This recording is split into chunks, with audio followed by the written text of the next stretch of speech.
Guess who's back? Back again. Sunny D. And Captain J. Guess who's back? Guess Yes, who's back? Welcome back. It is I, Sunny And D. Captain J. And we're the pot pot smoking smoking moms. You are in the right place. We got a great interview coming up. This is our new interview series. Episode 3. Episode 3. We're interested in your feedback. We've already heard a little bit. We hope to get some more from you.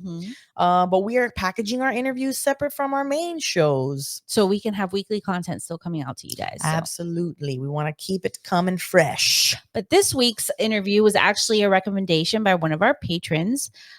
They go by the Cannabis Nurse on Instagram. They recommended them to us. I looked them up and I immediately fell in love with her. Like her content is so funny. And she's so she's charming. so cool, charming, 100%. She's easy to speak to. Her content's really fun. Olga, we love you. Olga Hall, she's been a nurse for 23 years and a nurse practitioner for 18 months. Olga specializes in working with cannabis patients to improve their health with use of minimal pharmaceuticals. And particularly in substance abuse, like helping them get off of harder drugs and using cannabis to help them with that. She told us some pretty crazy, gruesome stories of some stuff that she sees in her clinic. I don't even remember the name of the drug. Yeah. It was like, what? I've never heard of that before. Yeah. Rotting, decay limbs. Yeah. Wow. Amputations. Like she's like an amputation a week or something with this drug. So, and she has a lot of constant feedback from people who are doing better with cannabis and getting off of the hard drugs. So here is our interview with Olga Hall. We hope you enjoy. Thank you so much, Olga, for joining us tonight and finding some time to meet with us. We actually received a recommendation to check your social media out from one of our patrons. And that's when I saw that you're a nurse practitioner in the Maryland area that specializes in cannabis. So can you tell us a little bit about what you do as a nurse practitioner specializing specifically in cannabis? Sure. I actually, I'm a family nurse practitioner, so I'm supposed to, treat all patients. I had gotten into addiction medicine back before I became when I was I've been a nurse for about 23 years, 22 years, 23 years. So I started doing addiction medicine maybe about 8 years ago. And when I became a nurse practitioner, I stayed with addiction medicine. But once the medical cannabis program came to Maryland, they started reporting that, all these patients are coming off of pain medications to use cannabis. I guess I was maybe like, I don't know why. I was confused as to why people weren't putting, cannabis was never a gateway drug. Pain medication is the gateway drug, right? Like trauma is a gateway drug, but pain meds, out of all the addicts I see, probably 80% of them tell me that they got started on pain medication that their doctor prescribed for them for some kind of chronic illness. So why the government thinks that cannabis is a gateway drug, but not pain medication, I don't know. But anyway, pain medication, I figured if we could get patients off of pain medication using cannabis, then we could also get patients off of street drugs using cannabis. And both of those things have worked out to be true. Yeah, cannabis is more the exit drug, right? Than it is the gateway drug. Well, I mean, I think, right, they did it on purpose because they were trying to entrap minorities of all kinds. So that's really mainly the reason why it's illegal to this day. It doesn't have any, that was the excuse they would use, but that's not the reason why, obviously. At all, right? Yeah, why they came up with marijuana, right? Because it sounds so very Mexican. So they didn't, and in these days we have the drug companies that are lobbying to keep cannabis, a dirty little secret. The people that are making billions and billions of dollars in the cannabis industry are not lobbying Congress the way that the pharmaceutical companies are.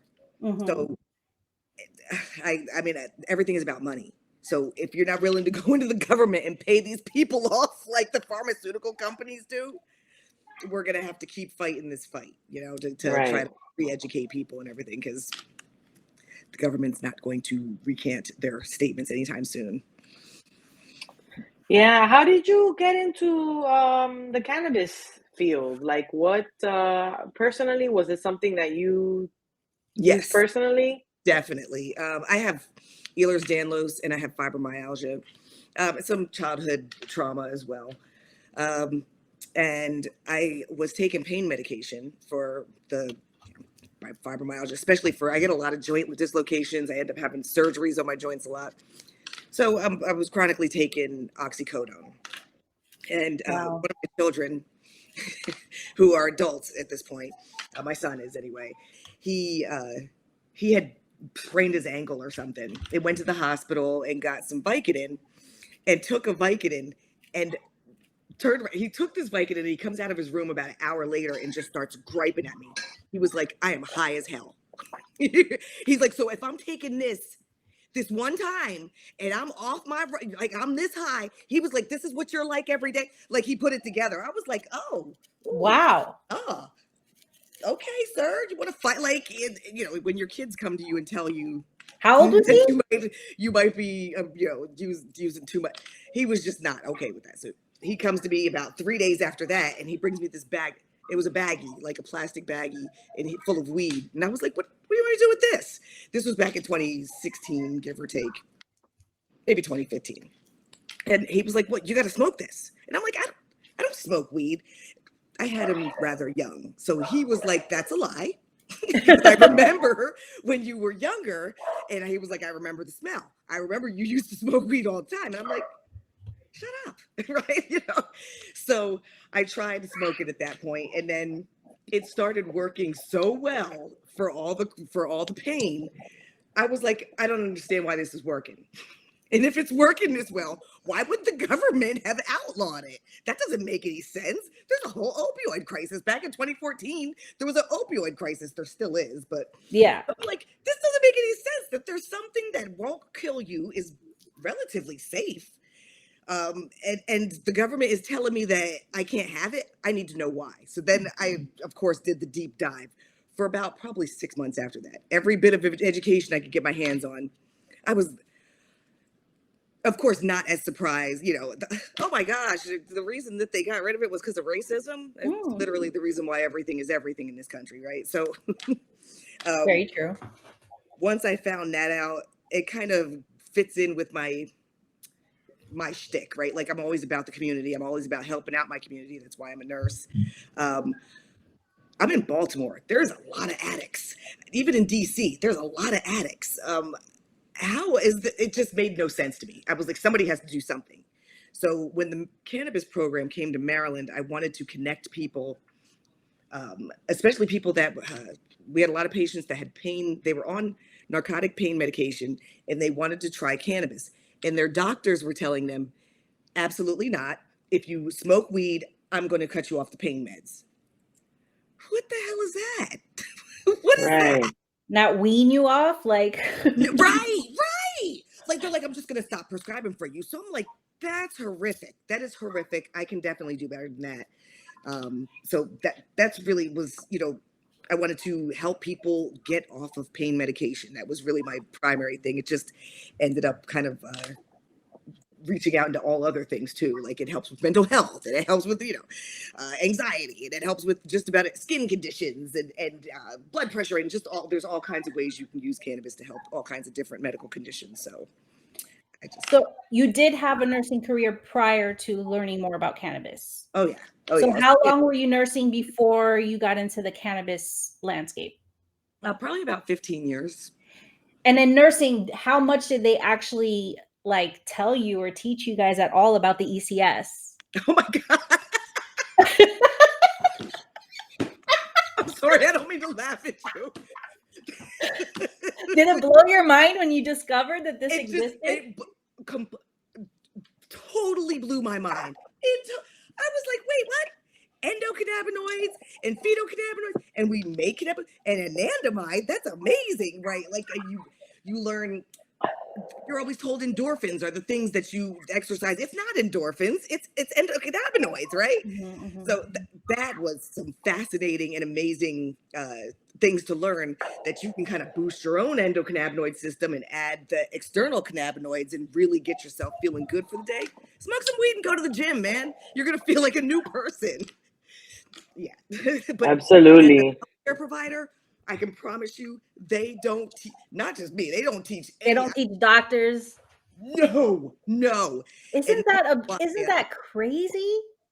that's why I have It's a job. responsible for homeostasis. It's like very important, yet they don't teach doctors about this. I don't understand it. That's how deep the propaganda against it goes. It's so extreme actually that they won't touch cannabis patients. They used to just lump them in with addicts. They're addicts. I recently had a patient that was taking 4 or 5 40 milligram gummies a day. This was the best. I was like, this is wild. I had to actually do a post about it. The patient was taking probably about 200 milligrams. So they, of course, send a referral to me. We need you to come into the hospital and assess this patient. She has a cannabis addiction. I was like, I'm coming in, but not because I think she has a cannabis addiction, because y'all are going to do something crazy if I don't show up. So I'm going to come in, I'm going to go there. And I talked to the patient. It was real simple. She was like, I don't feel it unless I take over 150 milligrams. I don't feel anything. She's like, it kind of helps with the pain, but it helps a little more if I can feel a little bit of a head buzz. Okay. She's just a high utilizer. So I had to go back to this team of doctors. Half of them are older than me, and the rest of them, of course, are babies, like they're like 27, and explain to them about the cytochrome P450 enzymes in the liver. Y'all already know about this. So they're like, oh yeah, we understand. I'm like, so cannabis is also processed through there. They're like, oh, really? I'm like, yeah. So you got to ask about this when the patient comes in. If they're taking CBD, you need to know, because there's certain they have no clue. But it makes for a robust career, because they're afraid to touch these patients, so they'll just send a referral to me, and I will go and see. That's much better for business. Right. Give them.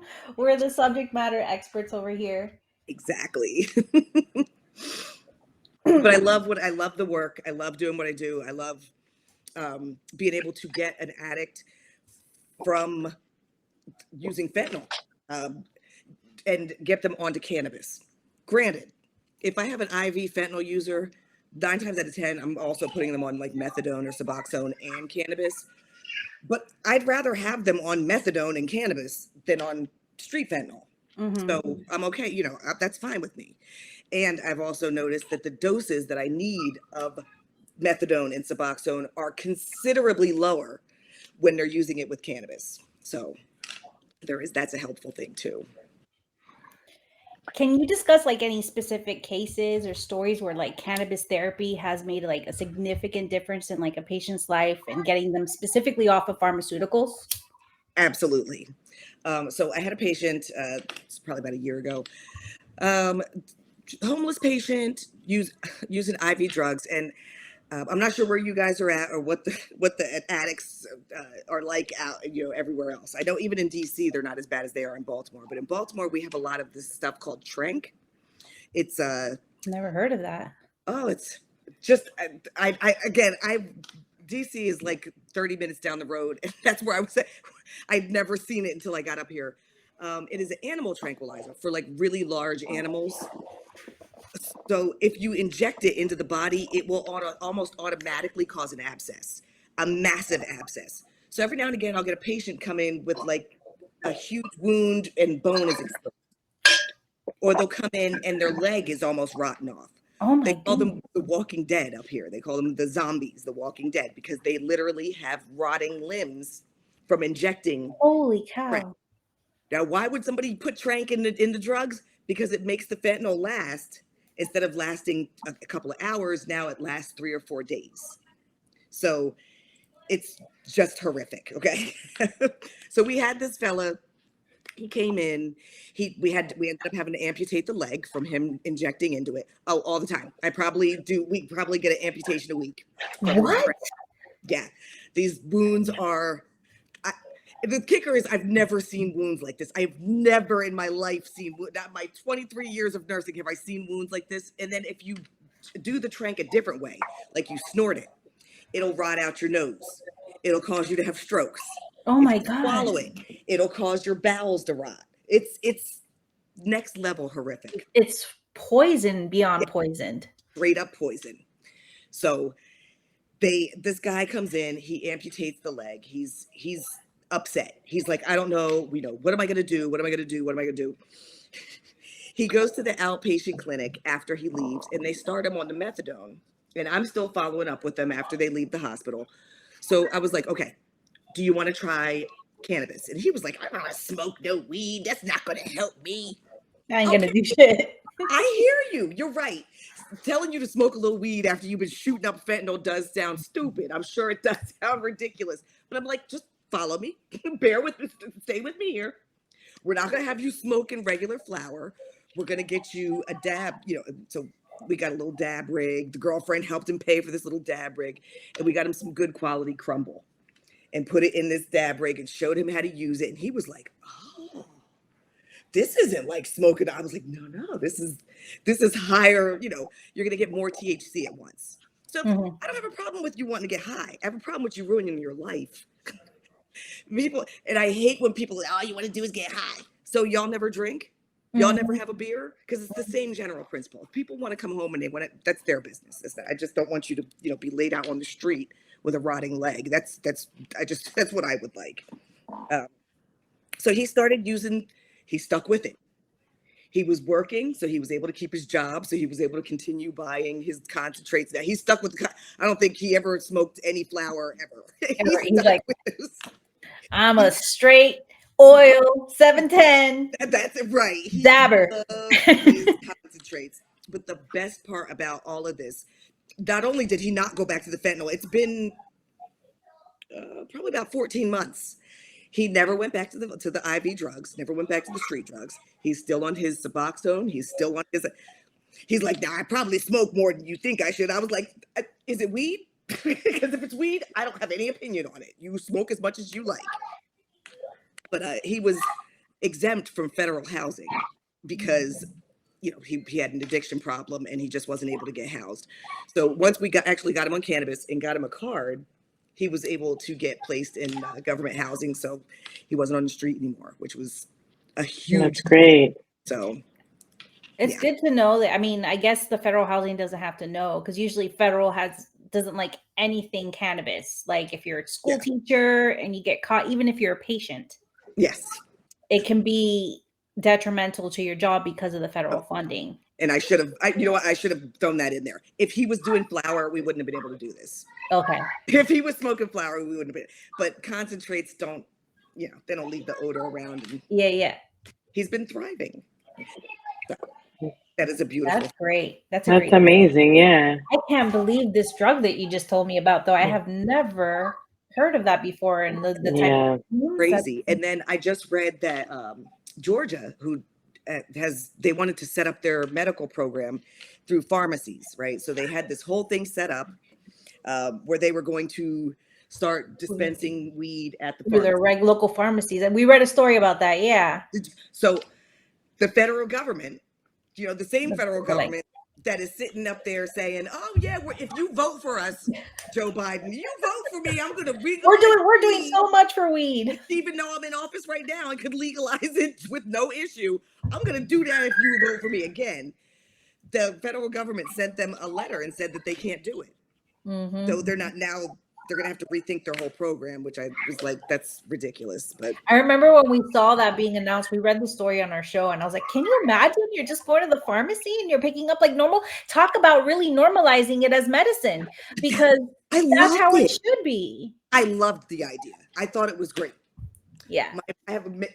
You should still have the option of going to a dispensary, I think, because I feel like that would be more specialized, and the type of products you would be able to get at a pharmacy would probably be very like generic, just certain like strains or whatever, through maybe through some program or something. I'm not sure how they would work that out. That's true. That is, but I also feel like it would be more of a market for medical products, right? A lot of the amount of patients that I talk to that don't have any idea about RSO burns my tail. Okay. It makes me so angry because I love these bud tenders, but what are y'all doing? Why are you giving them distillate infused chews when they tell you that they've had 3 spinal surgeries? Oh, here's some distillate infused chews. I'm like, which dispensary was it? Because I'm calling them. Because No, I need them to be on RSO. I need them on heavy duty, full spectrum cannabis oil, not these terpenes reinfused nonsense, not this distillate infused nonsense. I need real whole plant medicine in your body. I love RSO. Oh It's the best. oh yeah, and it's for everything. I think people, a lot of people are like, oh, it's just for cancer. No. I think it's good for pain too. Yeah, no. Mhm. Yeah. I mean, as women, we have some very painful days of the month. Oh my God. And Yeah. sometimes we need a little extra to really get through those days. And just smoking some flower may not be enough for that. But what's your favorite consumption method? You mentioned RSO as like something for somebody that needs something, somebody with pain. But what do you personally prefer? I'm a definitely an edible person. I work full time, right? And then some. So I like to have long acting medications because I can't stop during the day and smoke a lot of the time, especially if I'm visiting a facility. Obviously, I'm not going to walk into a hospital, smelling No. heavily of weed, which is hilarious because 2 years ago, I would have definitely told you I walk in here smelling however I want to smell. But now I'm trying to uphold this professional image. So, and I want more referrals. I want them to keep asking me to come back because I want to help these patients. So I try not to smoke until from the time I wake up. I won't smoke until I get home 6-7 o'clock in the evening. Yeah. Sit and chill. That's when I smoke. But the rest of the day, I'm not going to go without any meds because I'll be back on the With oxygen. the function. Exactly. So I tend to do maybe 30 milligrams of CBD and then 10 milligrams of THC during the day, eaten, just to keep my body from literally just falling apart. Have you encountered a lot of patients that say edibles don't work for them? I've encountered a fair amount of patients with a high tolerance. I never get anybody that say they don't work at all, but I do have a couple of people that have to take upward of 300, 400, 500 milligrams to really get a good feeling. And that sucks. Yeah. I've never tried that much. I think the most I've tried at one time is 100 milligrams. And that's a lot. 100 Yes. milligrams is a lot. Yes. I would think I would have an effect. Everybody else that I know that consumed the same thing I did is definitely up there. Right.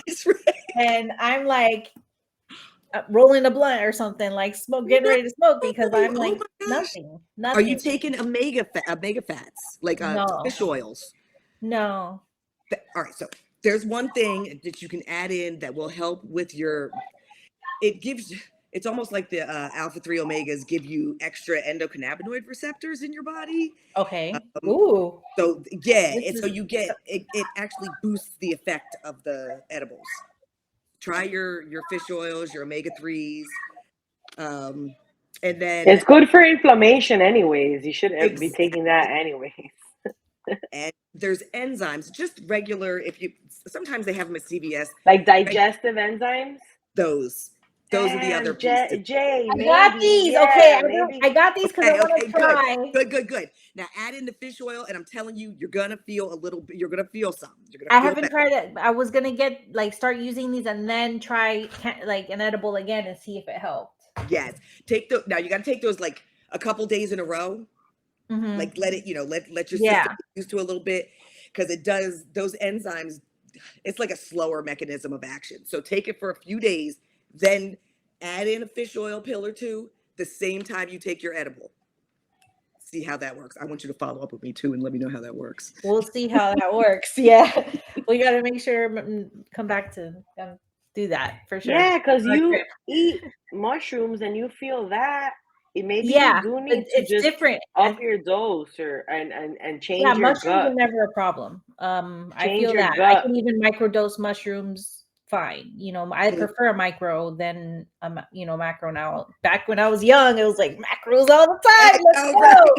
But it was a party. But now it's a little micro, and it just is a nice day. You're just in a nice mood, elevated mood. I like that. Yeah. And that's another one. Man, when I first started microdosing, it was during the pandemic. one of my son's friends, we had like a nice barter system set up with the other neighbors in the apartment complex we were living in. We're like, okay, I'll trade you some weed for some mushrooms. Yeah. Okay. So we got our first gram of like blue magnolias, and we split them. It was the it was the best day. So then I went back and got more and started microdosing like twice a week. Lord, I wish somebody had. Why didn't you give me this instead of Cymbalta? Because I have not able to get off of Cymbalta, and I've been on it for probably 15 years, 20 years. You're not supposed to be on Cymbalta for that long. Nobody told me that though. They just kept They prescribing. just kept renewing it. There's so many doctors that do that. Yeah. There's So so now many I can't doctors get that off do it because I get these horrific symptoms when I try to stop taking it. So I was like, I guess I'll just keep taking it. But that's very infuriating to be stuck on a pharmaceutical because nobody told you to stop taking it. That happened to my mother with Ambien. She's been on Ambien for 24 years. Oh my God. She said that you're not supposed to have it more than 5 weeks or something like that. That sounds right. And 24 years she has been taking this to sleep every night. I told her, she's like, me and cannabis don't do well, because the thing is that she's had bad edible experiences, and I just told her that she needs to do lower THC with higher CBD dose, right? Mm-hmm. Am I right? Yes, no, that's exactly it. But she's like, no, after those experiences, she's very reluctant to like want to do that again. And she's like, I'd rather just take my Ambien. I know it works and I'm going to sleep fine. And I'm like, but it's like causing early onset dementia. Like, she's the starting to worst forget a lot of things. I remember taking it years ago, like twice. And I think the second time I took it, I went outside with no shirt, with no clothes on. Like I just went outside. My husband was like, at the time I was married, he was like, you left the house like with no clothes on. I was like, I did. He's like, yeah, you turned on all the lights and went outside. I was like, oh, that sleepwalking thing was real. So I never tried that again. Yeah. I never tried that again. That was crazy. I've had whole conversations with my mom after she's taken her Ambien that she does not remember. Like when I call her, if I know she's taken her pill, I was like, let's not even talk, because you're not going to remember this conversation anyway. I do not like any drugs in the class, especially Ambien, Lunesta, there's a whole but sedative, hypnotics. Do this. You'll be asleep and wide awake at the same time. Yeah. Absolutely whole not. Conversation. Like if she was there, but she's not, I guess. It's crazy. That's nuts. I hate when people have the poor thing. She had one just bag. go to cannabis, Mom, please. No, oh my God. Look, we're gonna get her to try cannabis. I wanted to ask you, Olga, have you ever had like pregnant like a pregnant situation where someone maybe Pregnant was on patients? Yeah, definitely. And so I've had pregnant addicts that I've moved that I've transitioned over to cannabis. Which the facilities are very on board with that, surprisingly. I think because the alternative is just right. So even if they're not, like for the regular patients, if I get a little pushback, but for the there was like twice that this came up where they actually let me bring products into the facility because they were like, whatever you can give her to stop her from using and shooting up. She was like, at the end of her pregnancy, they're like, if you could just get her to stay clean and we'll keep her inpatient. Because some of these like Johns Hopkins and University of Maryland, they have smoke areas. So the patients will go downstairs to the smoke area to have a cigarette. And then they come back so high that you can't even talk to them. So they're like, if we'll keep her inpatient at least and try to keep an eye on her. But, we were able to bring her in edibles, RSO and edibles and everything. And she didn't use, and then use like short acting narcotics to keep her from going into withdrawal. And she did really well. Pregnant patients that aren't substance users all the time. And I recommend people that are pregnant that were using cannabis continue using cannabis if they're having symptoms. Right. So if you're having a normal, healthy pregnancy and you don't feel comfortable using cannabis and you want to stop, that's fine. If you want to keep going, that's fine. I'll support you either way. If you have hyperemesis, I'm going to tell you to keep smoking. If you have any kind of you have a lot of morning sickness, I'm absolutely going to tell you to stay on the cannabis because they're going to give you Phenergan, and that is 50 times worse than any cannabis product that I'm going to give you. So, yeah, the IV medications that they give the hyperemesis patients are way worse. And a lot of time we can definitely manage that with cannabis because that's one of the major things that we use cannabis for is for appetite, nausea, vomiting, chemo patients, pregnancy. So Right. Yeah. and I've That just makes not sense. seen enough research showing harm to fetuses with the mothers using cannabis. Mm-hmm. Matter of Right. fact, the best research article, one of you guys probably have seen this one with the Jamaican children where they followed the Jamaican children for like 5 years Mm-hmm. and Right. showed that they were actually like on Thriving. it. They were on it. They were Thriving. really smart, really bright, really athletic kids that did really well. Mm-hmm. So I mean, And that's a lot of women that breastfeed while consuming cannabis. right. And like you mentioned, the endocannabinoids that we make are in breast milk. So it's like, it's, it's basically everyone that we've ever spoken about it. It's always been like, why are you consuming? It's all about the intention behind it. If it's helping you and it's going to help your pregnancy, then it's going to be better than, not doing it. I chose not to smoke during my pregnancy just because I didn't have, first of all, it was 10 years ago.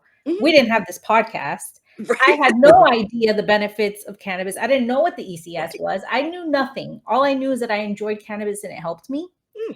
And I knew that you're not supposed to do that stuff when you're pregnant. Right. So I stopped. Right. Now, I feel you because 10 years ago, I would have said the same thing. Yeah. Right. And now that I know so much more, Exactly. I think that I probably would have just tapered down and just consumed a little bit because I do think stopping may have caused me to get preeclampsia because my blood pressure went up, and cannabis does help keep blood pressure down. And it was, I was a regular consumer before I got pregnant, and I went through a lot of changes. So I think that maybe it would have helped me if I actually smoked a little bit throughout my pregnancy, but I didn't. And I ended up getting preeclampsia. 2020, right? My son came 5 weeks early. Everything worked out, but that may have not all happened. Yeah. Maybe. I don't know. That's just my suspicion. I'm with you on that. Like, it does seem to even out a lot of issues. Blood pressure is a big one.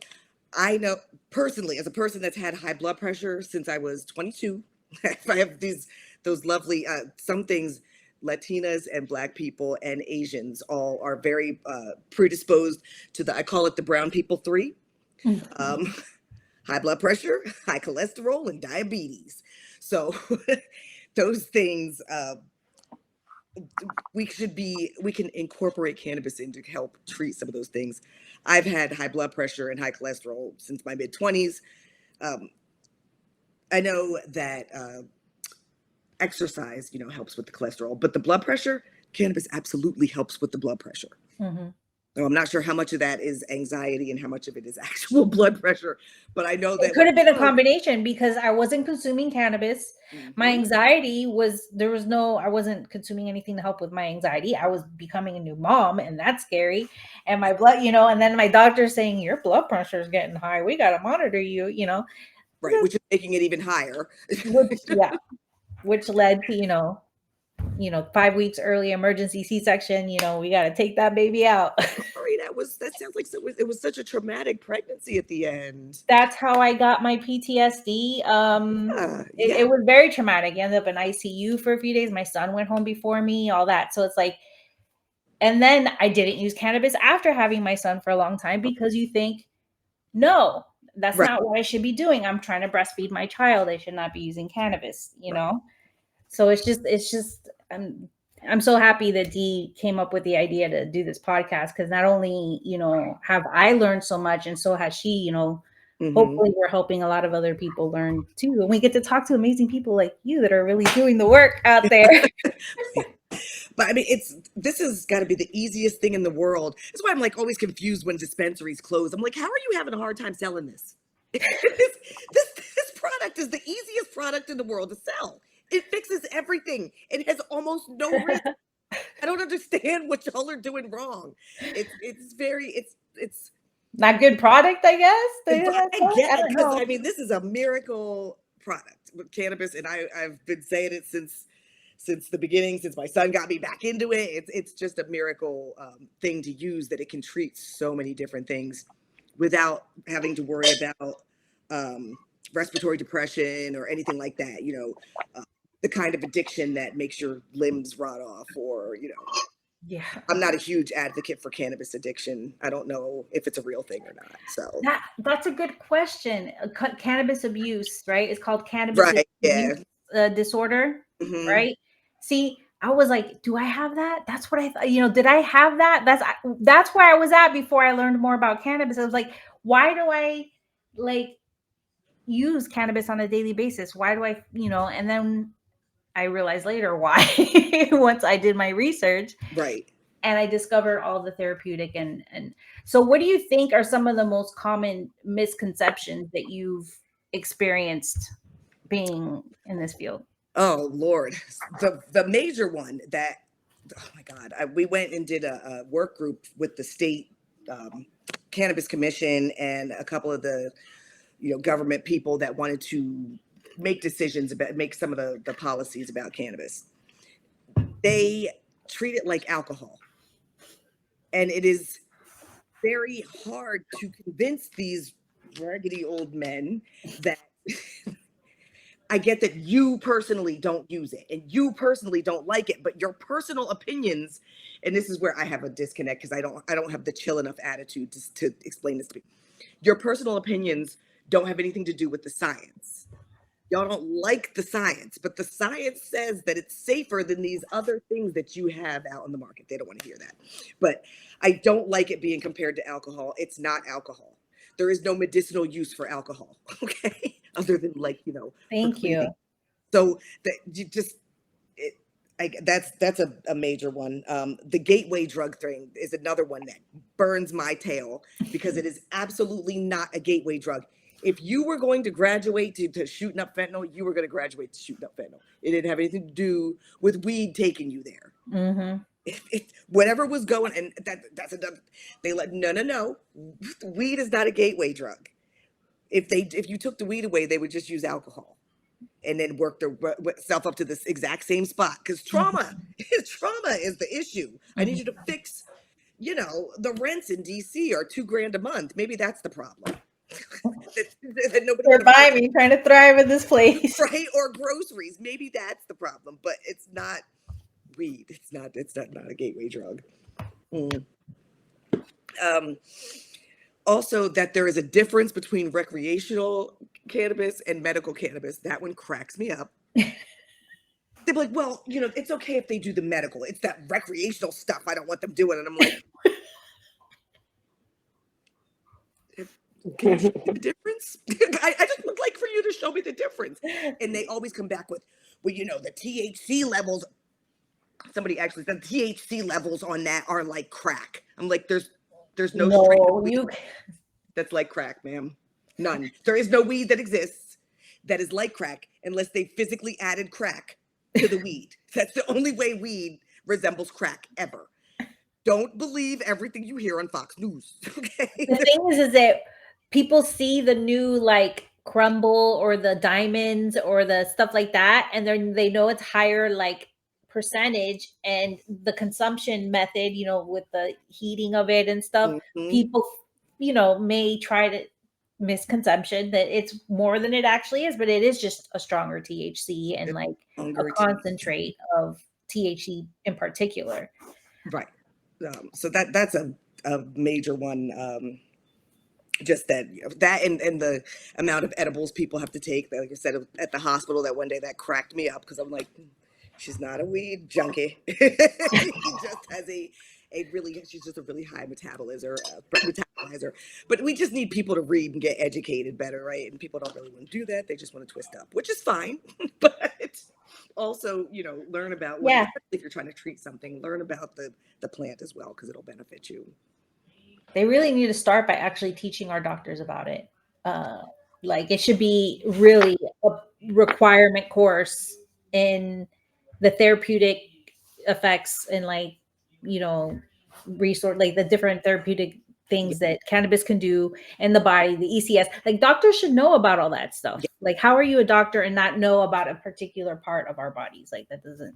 Not to mention, every now and again, I'll be at work and think to myself, cannabis would be really helpful for this. Alcohol and benzo withdrawal is one, where if I could use RSO for those patients, the only way we treat alcohol and benzo withdrawal right now is with alcohol and benzos. That's how we treat it. We just give them small amounts of it until they stop shaking. That's a horrible, it really isn't a great method. No. And then they dry out and then they go out and start drinking again. But one patient that we were able to get his significant other would bring in RSO for him, and that's what we transitioned him over onto, and he did really well. So yeah, I know I keep preaching about RSO, but it is like I know RSO is amazing. One of my favorite products. It just treats so much. Well, before we wrap up the interview, I definitely want to give you an opportunity to tell our audience about like what services are available at your Ananda. Am I saying that right? Ananda Holistics. Right. It's supposed to be Ananda, like anandamide. Ananda. But yeah. Ananda I know nobody gets it, but that's okay. That is all right. I actually run a medical certification and primary care service. So it's less primary care and more like urgent care. I do abortion, medication abortion. I send those out.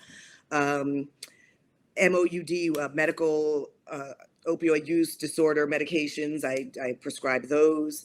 And if you're feeling sick, you need an antibiotic, I'm there for things like that. The medical certification business is just that. Right now, it's just in Maryland and DC, but I am working on getting licensed in probably about 10 other states right now. And hopefully we'll be in everybody's state soon. I'm like the cheapest provider, and that's my goal, is to stay a cheap, be accessible. Yeah, that's amazing. Well, our patron that actually told us about you is in the DC area, so I guess that's how you showed up on her radar. But I'm so glad she introduced us to you and we're able to have you on this show. Thank you. And that was our interview with Olga Hall. You can you can follow her on Instagram at the Cannabis Nurse, or this is her website, Ananda Holistics and Wellness.com. That's her the clinic where she works. I'm glad you got that one because my brain couldn't put all of that together. And Wellness.com. It's on the screen. Please look at it. It's right there. Click on her website. Go to her Instagram. If you're in the Maryland area and you're looking to get your recommendation card, your medical card, they can help you out. If you know somebody that may struggle with substance abuse and you think cannabis may be able to help them, they can help them out. So. Yeah, absolutely. So please follow up with Olga. It was great to talk to her. Yeah. We'll have her on the show again, probably. We definitely should. Yeah, absolutely. It's a lot of fun. Hey, thanks for hanging out. If you enjoy the interview series, please let us know. If you don't, and you would rather us put the show together the way only it was, get a show every other week again, right? Let us know, and we will take that into consideration. Thanks again for tuning in, and we'll see you on the next episode and the next interview episode. We love you. Bye.